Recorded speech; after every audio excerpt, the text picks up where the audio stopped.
Ümumiyyətlə onunla başlayaq ki, qlobal enerji bazarında dünyada vəziyyət nə yerdədir?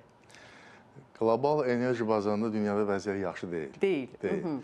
Yəni mən deyərdim ki, hətta çox ciddi bir böhran yaşanmaqdadır və bu böhranın nə vaxta kimi davam edəcəyini hələ proqnozlaşdırmaq belə çox çətindir.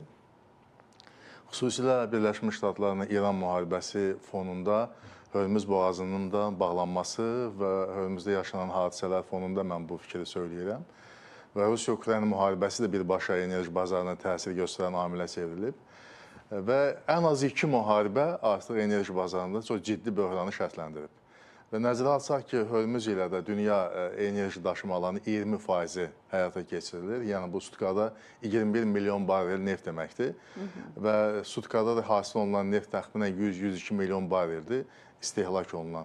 Yəni onun 5də biri həmin ərazidən və yaxud da 20%-i o ərazidən keçir və hal-hazırda bu sahədə çox ciddi bir problemlər yaşanmaqdadır. Və heç kim də proqnoz vermir ki, bu müharibənin sonu nə vaxt olacaq. Yəni bunu da demək çox çətindir. Və bütün bu reallıqlar fonunda dünya enerji bazarındakı bir vəziyyəti istəyirəm xarakterizə edəyəm. Sonra keçəm Azərbaycanla bağlı. Bu günləri bütün dünyada kəşf olunmuş neft ehtiyatları 1,7-1,8 milyon barel, trilyon bareldir.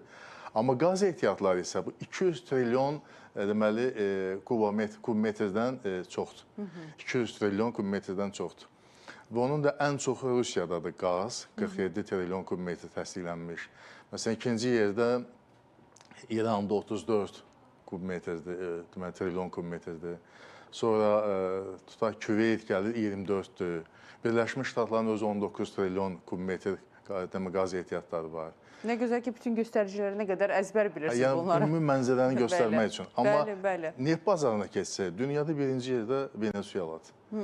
303 milyard deməli barel onun təsdiqlənmiş neft ehtiyatları var. Bu da dünya neft ehtiyatlarının təxminən bir 15-17%-dir. Trump təsadüfən göz qoymamışdı da Venezuelaya. 303-dür. İkinci yerdə 267 milyard deməli barellə Səudiyyə Ərəbistanı dayanır. 267. Üçüncü yerdə İrandır. 208 milyard barel təsdiqlənmiş neft ehtiyatları var. Ondan savayı, məsələn, Kanadanın 163-dür müvafiq göstərici. Birləşmiş Ştatların özündə 84 milyard kubmetrdir. Dünya neft ehtiyatının 4% təxminən ondadır. Rusiyada da təxminən o qədərdir. Qardaş Qazaxıstan dövlətində 30 milyard deməli bareldir. Azərbaycanda təsdiqlənmiş 7 milyard barel. 7. Bəli. Və yaxud da ki, 5 milyard ton. Bizim deməli təsdiqlənmiş qaz ehtiyatlarımız 2,6 trilyon kubmetrdir. Yəni rəqəmlər özü göstərir ki, bugünkü neft və qaz bazarında kimin hansı potensialı, hansı ehtiyatı var. Ancaq məsələnin qəlizliyi nə ilə bağlıdır? Qəlizliyi onunla bağlıdır ki, bu ehtiyatların çatdırılması yolunda ciddi problemlər var. Məsələn, mənim yadımdadır, təxminən bir 10-15 il bundan əvvəl ekspertlərin mövqeyi belə idi ki, hansı dövlət böyük dövlətdir sualına cavab axtarsan, belə mövqe var idi ki, hansı dövlətin nüvə silahı var, o elə ən böyük dövlətdir. Sonralar məlum oldu ki, Sovet İttifaqı kimi bir nəhəng dövlət, nüvə dövləti dağıldı və onu heç kim dağıtmadı. Özü-özündən dağıldı və nüvə silahına malik olmaq onun qarşısını ala bilmədi dağıntının. Dedilər, yox, nüvə deyil, nüvə deyil. Və sonunda nədir böyük dövlətin mövqeyini müəyyən edən cəhət? Belə ekspert rəyləri formalaşdı ki, hansı dövlət ki, nəhəng enerji mənbələrinə malikdir, həm də təkcə malik olmaq yox, sənin əlindən tutub onu ala da bilərlər. Həm də onun daşınma yollarına nəzarət eləyə bilərsən.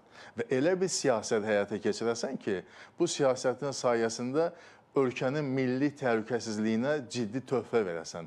Nəinki neft və qaz ehtiyatlarına malik olmağın özün üçün problem yaratsın. Yəni, bunun üçün düşünülmüş siyasət lazımdır.